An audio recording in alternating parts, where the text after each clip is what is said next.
Colapinto estalla contra Sainz tras quitarle su butaca en Williams. Quédate hasta el final para ver todos los detalles de su tremenda discusión. Carlos Sainz permanecía aún en su motorhome después de una de las carreras más intensas de la temporada. Abu Dhabi había sido el cierre de un año lleno de emociones encontradas, victorias luchadas y decepciones inevitables. Su cuerpo aún sentía el agotamiento de la competencia. El sudor seguía resbalando por su rostro mientras retiraba con calma su casco y aflojaba el cierre de su mono de competición. Los sonidos del exterior llegaban amortiguados, el bullicio del equipo celebrando, las entrevistas a otros pilotos, las risas nerviosas que siempre acompañan el final de un campeonato. Sin embargo, dentro de ese espacio reducido y silencioso, la atmósfera era diferente. No había euforia ni alivio. Solo había una sensación de incomodidad.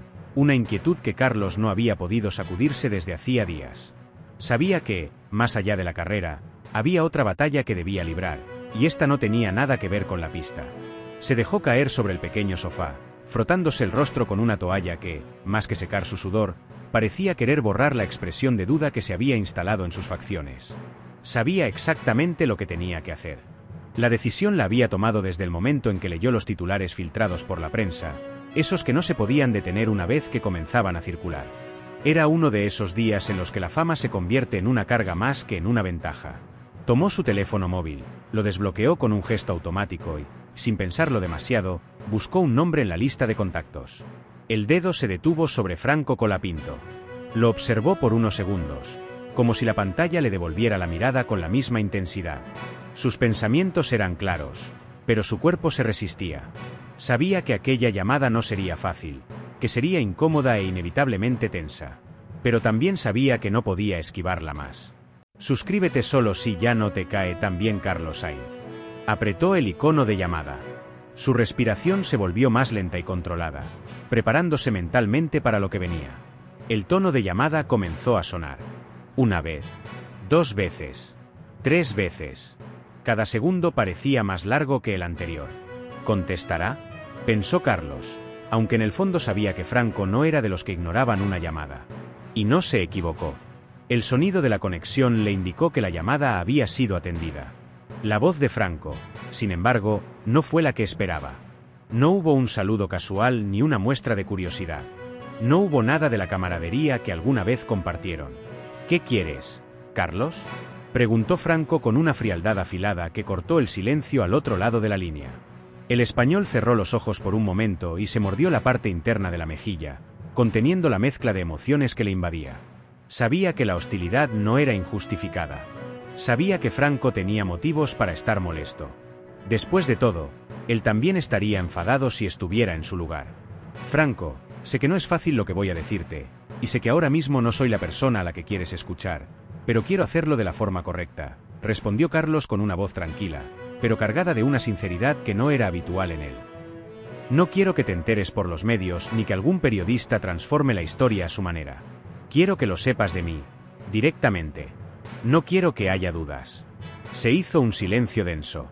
Un silencio que duró apenas 3 segundos, pero que se sintió eterno. Al otro lado, Franco soltó una breve risa, seca y sin un ápice de humor. Carlos, por favor, no hace falta que me vendas ese cuento de la forma correcta. Ya lo leí, ya lo vi, ya todos lo vimos, replicó el argentino con un tono cortante, casi con desprecio. No hacía falta que me llamaras. Créeme. Ya entendí todo. Sé cómo funcionan estas cosas. Siempre hay un ganador y un perdedor, ¿no? Esta vez te tocó ganar a ti, y a mí me tocó quedarme fuera. Lo que no entiendo es por qué tenía que ser de esta forma. No había otra forma de hacerlo. ¿Carlos? Suscríbete solo si amas a Colapinto y lo prefieres antes que a Carlos Sainz. Las palabras de Franco golpearon a Carlos con más fuerza de la que esperaba. Se puso de pie de forma automática, caminando de un lado a otro por el motorhome. La sensación de incomodidad que había sentido antes ahora se convertía en una presión en el pecho.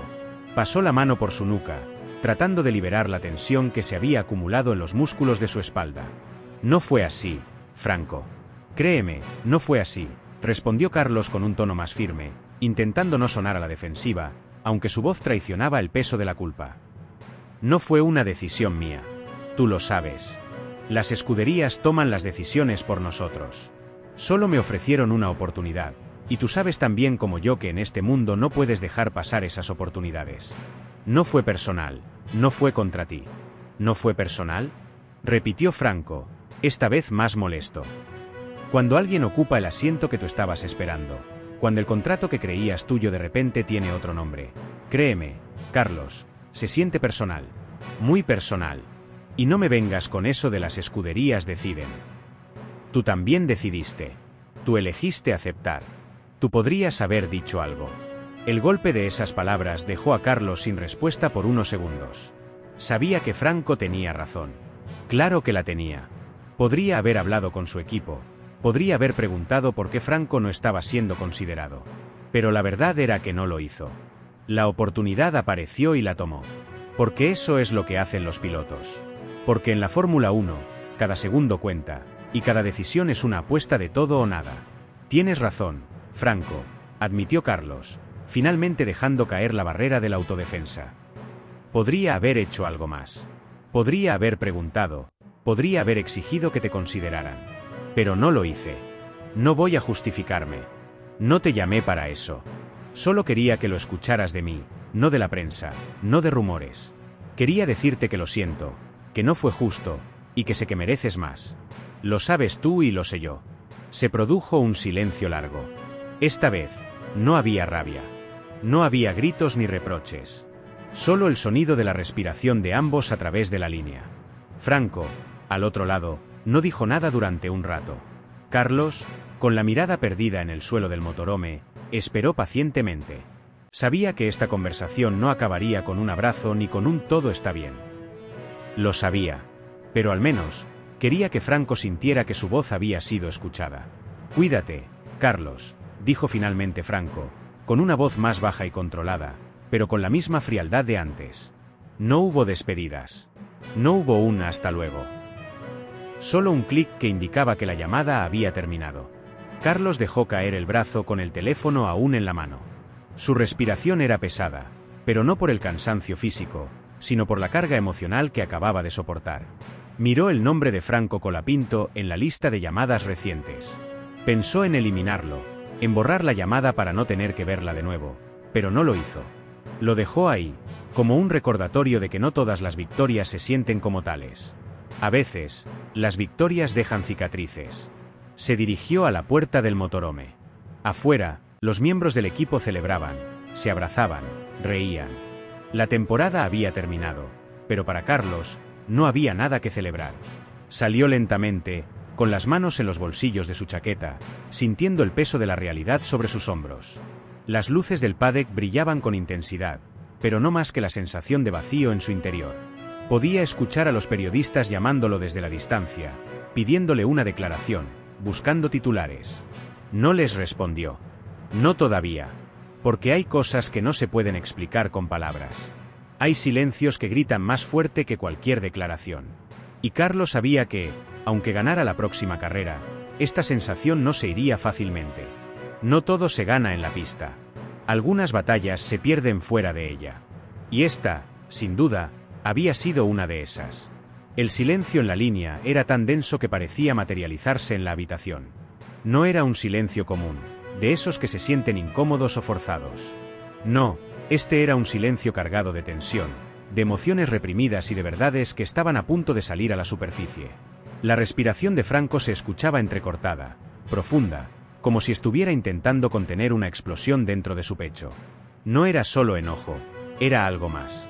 Era la decepción atravesándole el alma, esa sensación de haber creído en alguien y descubrir que, al final, todo había sido en vano. Al otro lado de la línea, Carlos sabía que estaba en una posición complicada. No había forma de adornar la situación ni de suavizar la gravedad del momento. Cada segundo de silencio que pasaba, cada respiración que se colaba a través del teléfono, era una señal de que Franco estaba pensando, procesando, y eso, en este contexto, solo podía significar una cosa. Estaba preparando sus palabras, y cuando llegaran, golpearían como una avalancha. Carlos se llevó una mano a la frente y cerró los ojos con fuerza, consciente de que nada de lo que dijera podría arreglar lo que ya estaba roto. Tienes toda la razón, Franco. Lo sé, y te pido disculpas por eso. La voz de Carlos sonó sincera, pero también había en ella una nota de resignación, como si estuviera admitiendo una derrota que ya sabía inevitable. Debería haberte llamado antes. Tendría que haberte avisado yo mismo antes de que lo leyeras en las noticias. No hay excusas para eso. Lo siento de verdad. Franco permaneció callado durante unos segundos más, pero esta vez su silencio era distinto. Ya no era el silencio de la confusión, ahora era el de la calma antes de la tormenta. Cuando finalmente habló, lo hizo con una frialdad controlada, como quien se ha tomado el tiempo suficiente para elegir cada palabra con precisión quirúrgica. No es solo eso, Carlos. No es solo como me enteré. Su voz era firme, pero había una vibración oculta de dolor que no podía disimular. Es la manera en la que se dio todo. Sabías que yo estaba esperando esa butaca. Lo sabías. Lo sabíamos todos. Había estado trabajando por ella durante meses. Rechacé otras opciones porque confié en Mercedes. Confié en mi equipo. Y ahora, de repente, tú apareces y tomas lo que era mío. Así, de la nada. Dime, Carlos, ¿qué se supone que debería sentir? Cada palabra era un latigazo que se estrellaba contra Carlos con más fuerza de la que había imaginado. Sabía que iba a ser duro, pero escuchar a Franco hablar de esa forma lo hacía sentir más pequeño con cada segundo que pasaba. Bajó la cabeza, cerró los ojos e inclinó la frente hacia la palma de su mano. No había justificación que pudiera calmar la ira que estaba sintiendo Franco. No había forma de reescribir la historia, de cambiar lo que ya había sucedido. Lo sé, Franco, créeme que lo sé, dijo Carlos, con una voz que sonaba más débil de lo que habría querido. No te voy a mentir, fue una situación complicada. No fue algo que yo planeara, y no fue algo que busqué a propósito. Mercedes me llamó, me ofrecieron la butaca, y antes de darme cuenta, ya estaba firmando. Las palabras de Carlos fueron como un disparo seco, directo al pecho de Franco. Su mandíbula se tensó, sus ojos se cerraron con fuerza y el teléfono en su mano tembló ligeramente. Podía ver la escena en su mente con una claridad dolorosa. Carlos, sentado en una sala elegante, con una carpeta negra de cuero sobre la mesa, el logo plateado de Mercedes-Benz brillando con la luz del techo. Lo imaginó tomando una pluma, inclinándose hacia adelante con una sonrisa en el rostro y firmando su nombre con una calma absoluta. Esa imagen lo carcomía por dentro. Porque esa escena no era solo una fantasía, era el reflejo exacto de lo que él mismo había soñado hacer durante tanto tiempo. ¿Ni un mensaje, Carlos?, preguntó Franco con la voz cargada de incredulidad, pero también de algo más profundo, algo que dolía más que el enojo. ¿Ni un mensaje antes de firmar? ¿Ni una llamada rápida para decirme lo que estaba pasando? Carlos sintió un nudo en la garganta. Sabía que esa pregunta no era una simple queja, era una declaración de principios. Era Franco diciéndole que había tenido la oportunidad de hacer lo correcto y no lo hizo. La vergüenza le quemaba el pecho. Sabía que, por más que se justificara, la realidad no iba a cambiar. Había cometido el error de quedarse en silencio cuando debió hablar. Lo siento, Franco, murmuró Carlos con la voz entrecortada, tratando de controlar el temblor en sus palabras. No sé qué más decirte. No hay excusas. Tenía miedo de que, si te llamaba, intentaras convencerme de que no lo hiciera, y en ese momento no estaba seguro de poder decir que no. La carcajada de Franco fue corta, seca y sin rastro de alegría. Era la risa de alguien que ha cruzado el límite de la paciencia y ya no espera nada de la otra persona. ¿Miedo? ¿Eso fue lo que pasó?, dijo con una mezcla de desprecio y cansancio. No te preocupes, Carlos. No te habría pedido nada. No me habría rebajado a eso. Pero al menos habría agradecido la maldita cortesía de una llamada. Eso, al menos, habrías podido darme. El silencio volvió, pero esta vez se sintió más pesado, más frío, como si el aire entre ellos se hubiera congelado. Carlos sintió un vacío en el estómago, la sensación de haber cruzado una línea que no se puede deshacer. Tragó saliva con dificultad. Lo sé, Franco. Lo sé, hermano. Pero, ¿qué quería que hiciera? No puedo controlar cuando Mercedes decide llamar. No puedo controlar la oferta que me hicieron. Tú sabes cómo es este mundo. Sabes que si te ofrecen una oportunidad como esta, no la dejas pasar. Lo sabes, Franco. Sabes que habría hecho lo mismo. No, Carlos. No habrías hecho lo mismo, respondió Franco con una frialdad cortante. Porque si tú hubieras estado en mi lugar, yo te habría llamado. Habría tenido la decencia de hablarte antes de que lo vieras en las noticias. Eso es lo que diferencia a unos de otros, Carlos. No es el contrato. No es la escudería. Es la forma en que manejas las cosas. Y tú, hermano, Elegiste la forma más fácil. Carlos sintió el golpe. No necesitaba que le gritaran para saber que había perdido algo valioso. No era solo la amistad de Franco, era el respeto que alguna vez tuvo de él. Eso dolía más que cualquier otra cosa. Ya no importaba si había firmado con Mercedes, ya no importaba si había conseguido la butaca de sus sueños. Lo que había perdido no se recuperaba con trofeos ni con contratos millonarios. Lo siento, Franco. Lo siento de verdad. Su voz se quebró al decirlo, y esta vez no hubo forma de ocultarlo. No puedes cambiarlo, Carlos, respondió Franco con una voz firme, pero serena. No puedes cambiarlo, pero al menos, la próxima vez que decidas traicionar a alguien, ten el valor de decírselo antes de que se entere por la prensa. Ese fue el golpe final. No hubo gritos, no hubo insultos, solo la verdad, dicha con la precisión de una cuchilla que corta en la profundidad exacta. Carlos no respondió. ¿Qué podía decir? No había forma de contradecirlo. No había forma de reparar lo que estaba roto. El sonido del teléfono cortándose fue la única señal de que Franco había colgado.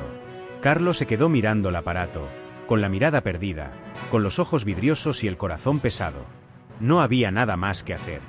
Por su parte, Franco se quedó mirando la pared frente a él, respirando lento, sintiendo cada segundo pasar con una claridad que no había sentido en mucho tiempo. Ya no había más palabras que decir. No había más excusas. Lo entendió todo en ese momento. Estaba solo. No habría más llamadas. No habría más promesas rotas.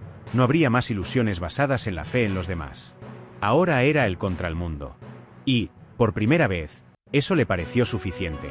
Ah, claro, porque seguro que estabas obligado a firmar un contrato de 4 años con Mercedes, ¿no?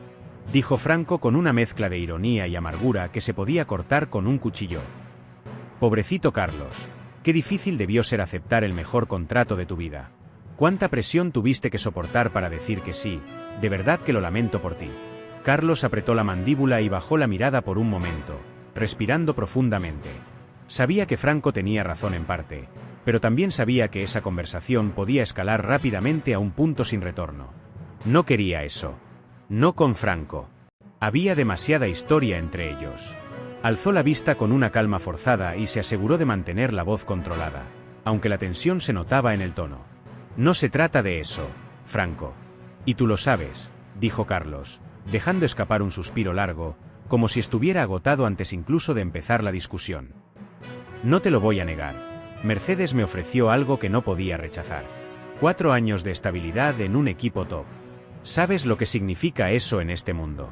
No te voy a pedir que lo entiendas ni que lo aceptes, pero tampoco voy a mentirte diciendo que habría hecho algo distinto. Porque no lo habría hecho, Franco. No lo habría hecho. El silencio se hizo tan denso que parecía llenar la habitación. Franco cerró los ojos un momento, mordiéndose el labio con fuerza, como si tratara de contener las palabras que querían salir disparadas. Cuando los abrió de nuevo, su mirada era fría, pero no fría por falta de emoción, sino por exceso de control. A veces, la rabia más peligrosa es la que se mantiene en silencio. Claro que no lo habrías hecho diferente, Carlos, respondió con la voz cargada de una calma inquietante. Nadie lo haría. Nadie. Pero ¿sabes qué? Eso no es lo que duele. No me duele que hayas aceptado la oferta. No me duele que te quedaras con la butaca. Lo que me duele, lo que me quema, es que me hicieran creer que yo todavía tenía una oportunidad. Que me dejaran ahí, como un imbécil, dándolo todo. Semana tras semana. Entrenando. Simulando. Preparándome para cada prueba, cada test físico, cada conversación con los ingenieros. Me hicieron creer que estaba en la pelea, Carlos. Que tenía una oportunidad real. Mientras tanto, tú ya habías firmado el contrato. Eso es lo que duele. No que tú la hayas tomado, sino que a mí nunca me dejaron pelearla. Ni siquiera me dieron la oportunidad de perder con dignidad. Carlos sintió como si esas palabras le golpearan directamente en el estómago. Cerró los ojos un instante y se pasó la mano por la cara, dejando que su palma descansara unos segundos sobre sus ojos. Sabía que no había nada que pudiera decir para suavizar eso. Porque Franco tenía razón. No había nada peor que creer que estás en la lucha cuando en realidad la batalla ya ha terminado. Sabía lo que significaba eso, porque él mismo lo había vivido antes. Y ahora, él se lo estaba haciendo a alguien más. Tienes razón, Franco. No te lo voy a negar, dijo Carlos, bajando la voz, como si estuviera confesando algo que llevaba mucho tiempo ocultando. No hay forma de justificar esto. No hay excusas que sirvan. No te voy a decir que fue algo que yo controlé, porque no fue así. No decidí la fecha. No decidí la forma. Pero acepté el contrato, y eso es algo que tengo que cargar. La Fórmula 1 siempre ha sido así, tú lo sabes. Hoy te prometen el cielo y mañana te dejan caer. No es justo. Nunca lo ha sido, y probablemente nunca lo será. Pero eso no lo hace menos doloroso. Y sé que no te sirve de nada que te lo diga, pero quiero que sepas que, aunque no puedo cambiar lo que pasó, tampoco voy a fingir que estuvo bien. Franco lo miraba fijamente, sin parpadear. Cada palabra de Carlos caía sobre él como gotas de lluvia fría. No movía ni un músculo, pero su pecho subía y bajaba con una respiración lenta y controlada. No quería que Carlos viera lo que sentía, pero sus ojos lo traicionaban. Había rabia, había decepción, y también había tristeza. No por la butaca perdida, sino por la confianza que ya no iba a recuperar. No necesito que me pidas perdón, Carlos, dijo Franco con la voz grave, baja, pero firme como una roca. No me interesa eso. No quiero que te disculpes ni que me digas que la F1 siempre ha sido así, porque estoy harto de esa excusa. Estoy cansado de que todos digan así son las cosas como si eso lo justificara todo. Y no te equivoques, Carlos, no estoy roto. Estoy enojado, pero no estoy roto. Porque esto no me va a destruir. Si algo he aprendido de este mundo es que cada golpe, cada traición, cada promesa rota se convierte en combustible. Y te lo aseguro, la próxima vez no me van a tomar por sorpresa. La próxima vez no voy a ser el último en enterarme. Carlos asintió lentamente, como si aceptara el peso de esas palabras. Sabía que Franco no solo estaba diciendo una frase para sentirse mejor. No, él hablaba en serio. Lo conocía demasiado bien. Sabía lo que Franco era capaz de hacer cuando tenía algo que demostrar. No necesitaba pruebas. Lo había visto antes. Y ahora, lo estaba viendo de nuevo. Entonces hazlo, Franco, dijo Carlos, levantando la cabeza y mirándolo directamente a los ojos, sin desviar la mirada ni un solo segundo. Usa todo esto. La rabia, la frustración, el dolor. No lo entierres. No lo ignores. Úsalo. Porque si alguien puede convertir todo eso en velocidad pura, eres tú. He visto cómo manejas bajo presión. Lo he visto con mis propios ojos. No necesitas que te den la butaca, Franco. No la necesitas. La próxima vez, tú mismo te la vas a ganar. Y cuando lo hagas, nadie te la va a poder quitar. Nadie. Por primera vez en toda la conversación, los labios de Franco se curvaron en una sonrisa leve, pero no una sonrisa de felicidad. Era una sonrisa llena de determinación. No era una promesa al aire. Era una declaración de guerra. No te preocupes, Carlos, dijo con una calma que resultaba inquietante. No la voy a ganar. La voy a tomar. Y esta vez, no voy a pedir permiso. Carlos no respondió. No había nada más que decir. La conversación había terminado. Ambos lo sabían. Lo que quedaba entre ellos ya no eran palabras, sino silencios. Silencios cargados de todo lo que no se había dicho y de todo lo que ya no se iba a decir. Ambos entendieron que este no era el fin, sino el principio de algo mucho más grande. Franco se dio la vuelta y empezó a caminar hacia la salida. Sus pasos eran firmes, pero no apresurados. No había prisa. No la necesitaba. Cada paso que daba parecía tener un propósito, una dirección clara. No era alguien que huía de la derrota. Era alguien que se dirigía hacia su próxima victoria. Carlos se quedó allí, mirándolo irse, con las manos en los bolsillos y la mirada fija en su espalda. La próxima vez, nadie me va a decir que la butaca es mía, murmuró Franco, sin detenerse, sin girarse, pero con la voz lo suficientemente alta para que Carlos lo escuchara. La próxima vez, lo voy a saber antes que todos. Carlos cerró los ojos y dejó escapar un suspiro lento. No dijo nada. No había nada que decir. Porque, en el fondo, sabía que Franco tenía razón. Sabía que lo iba a lograr.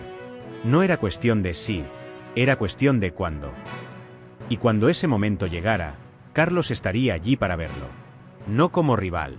No como enemigo. Sino como testigo de la llegada de alguien que, después de todo, nunca había necesitado que le abrieran la puerta. Porque esta vez, Franco Colapinto iba a derribarla. Bonito discurso, Carlos, dijo Franco con una voz que no era ni fría ni cálida, pero cargada con esa tensión que surge cuando las palabras no alcanzan para calmar el enojo. No había agresividad, pero tampoco una pizca de simpatía. Su tono era el de alguien que, aun escuchando, no está dispuesto a aceptar todo lo que se le dice. Pero ahora mismo eso no me sirve de nada, ¿entiendes? Perder esta butaca fue un golpe, uno de esos que no se digieren fácil. Es de esas cosas que sientes en el pecho por días, semanas, incluso meses. Esta era mi gran oportunidad, la que todos decían que no se puede dejar pasar. La que te cambia la carrera, la que te cambia la vida. Y ahora, ¿qué se supone que haga? ¿Esperar? ¿Tener fe en que algún día alguien se dé cuenta de lo que valgo? La línea quedó en silencio, pero no era un silencio cualquiera. Era de esos silencios densos que se sienten más que se escuchan. Al otro lado, Carlos tomó aire de forma controlada. No fue un suspiro, fue una pausa calculada, como si supiera que la siguiente frase tenía que ser precisa, sin espacio para la duda ni para la condescendencia. No quería sonar paternalista ni dar un consejo vacío, porque sabía que Franco no lo aceptaría. Sabía que estaba hablando con un piloto que, en ese momento, se sentía traicionado por el mundo. No, Franco, no esperes, dijo Carlos con una firmeza que no dejaba lugar a dudas. No te quedes esperando a que alguien te dé nada. En este mundo, nadie te regala nada. Lo sabes, yo lo sé, todos lo sabemos. Pero escucha bien lo que te voy a decir. Sigue luchando, sigue empujando, aunque sientas que nadie te está mirando. Créeme, alguien siempre está mirando. Esta butaca me la dieron a mí esta vez. Sí, pero no pienses ni por un segundo que eso significa que tú estás fuera del juego. Todos los equipos saben quién eres, saben de lo que eres capaz. No hay un solo ingeniero en el paddock que no sepa que tienes nivel para la Fórmula 1. Te han visto. Todos te han visto. Y si algo le gusta a la Fórmula 1, si hay algo que adoran los aficionados, las escuderías y los patrocinadores, es una historia de redención. Y tú, Franco, eres la clase de piloto que la gente no olvida. No te engañes pensando que estás fuera. No cometas ese error. No te olvidarán. El silencio volvió, pero esta vez no fue porque faltaran cosas que decir. Fue porque las palabras de Carlos dejaron algo flotando en el aire, algo más pesado que el ego herido de Franco. Esta vez, la pausa se sintió distinta.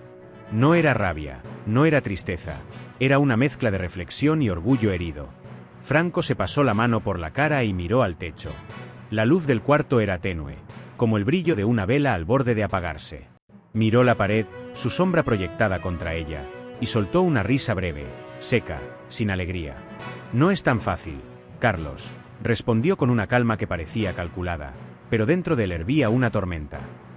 No todos tienen la suerte de firmar 4 años garantizados con Mercedes. No todos tienen un contrato blindado, ni el respaldo de un equipo que siempre te va a proteger. No todos tienen eso.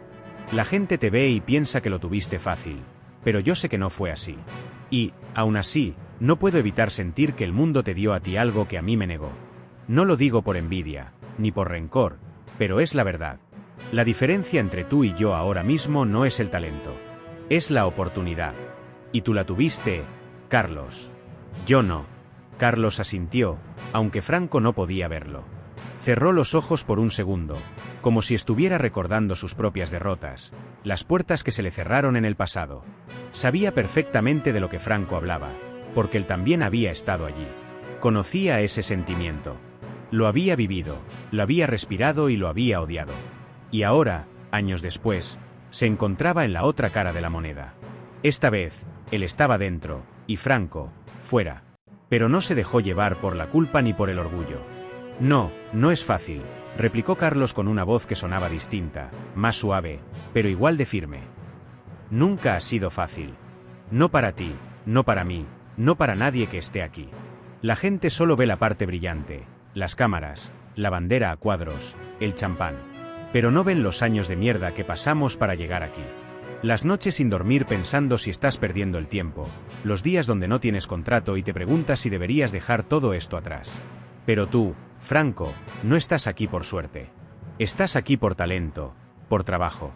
Y te lo digo de corazón, el talento siempre encuentra su lugar. No importa cuánto tiempo pase. No importa cuántas veces te digan que tal vez el año que viene. El talento no se apaga. Lo sé porque lo he visto. Lo sé porque lo he vivido. Y tú, amigo, Tienes más talento del que yo tenía a tu edad. No soy tu enemigo, Franco. No soy tu rival. Soy alguien que te respeta y que sabe que vas a estar aquí antes de lo que crees. Franco sintió el nudo en la garganta, pero no lo dejó salir. Se lo tragó, como tantas veces antes. No era el momento de quebrarse. No era el momento de llorar. Ya lo había hecho antes, y no le sirvió de nada. Tomó una bocanada de aire, miró hacia la ventana y vio la luz de la calle parpadear. Una luz que se encendía y se apagaba. Como su carrera. Encendida, apagada, encendida. Esa metáfora no se le escapó. Veremos, Carlos. Veremos si tienes razón, dijo, soltando un largo suspiro, como si se estuviera quitando un peso de los hombros. No te guardo rencor, pero espero que, cuando yo esté en la parrilla, no te moleste verme en tu retrovisor. Carlos soltó una pequeña carcajada, no de burla, sino de satisfacción. Sabía que Franco no había perdido la chispa. Sabía que ese fuego todavía estaba ardiendo. Cuando eso pase, no te preocupes, respondió con una sonrisa que se sentía a través de la línea. Seré el primero en aplaudirte. Y te prometo algo, Franco, cuando cruces la línea de meta, recordarás esta llamada. Porque la vas a cruzar, eso lo sé.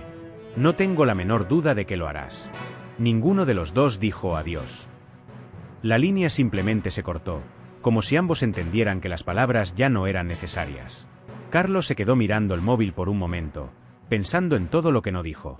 Pensando en cómo, a veces, una simple conversación puede ser más importante que un podio. Franco, por su parte, dejó el teléfono sobre la cama, se puso de pie y caminó hasta la ventana. La calle estaba vacía. El farol parpadeaba, encendido, apagado, encendido.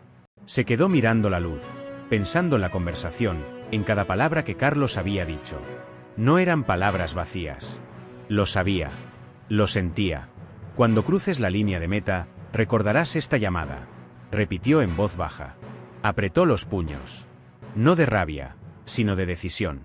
Miró su reflejo en la ventana. No vio a un piloto derrotado. Vio a un piloto esperando su momento.